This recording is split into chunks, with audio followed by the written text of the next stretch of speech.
Now, our drought has led some people to seek some divine help. Tomorrow, several religious leaders will hold a special prayer service calling for rain.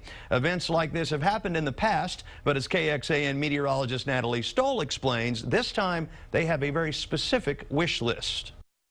The Bible says God calls for drought sometimes, and he withholds rain when his people get distracted. Will Davis Jr. serves as pastor at Austin Christian Fellowship.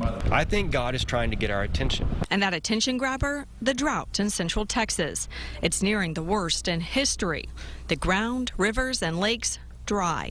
In fact, if you've moved to Austin in the past 5 years, you've never seen Lake Travis full. Pastor Davis says now's the time to focus on a higher power. Thursday, Austin Christians will turn to prayer.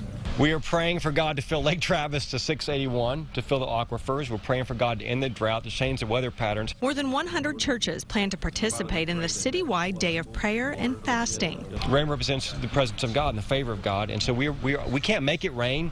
All we can do is ask. Pastor Davis says in his experience, no prayer goes unanswered. I never really get him saying no. I hear him saying, wait, I've got things going on you don't know about. Or yes, big, fat, hairy, audacious yes. And when these clouds turn to rain clouds. If it rains next week, don't quit praying. Because he knows it'll take more than one thunderstorm to end this drought. Now that prayer service will take place tomorrow at 7 p.m. at the Hyde Park Baptist Church on Speedway. Now this has been tried before. In 2011, Governor Perry made headlines after holding a day of prayer.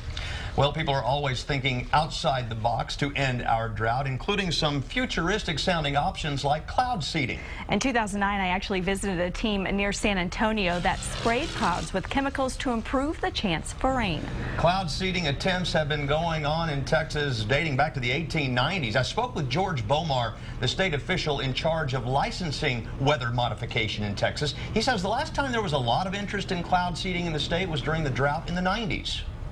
I always tell folks the worst time to be doing cloud seeding is in the middle of a bad drought, but that's when you have people's interest.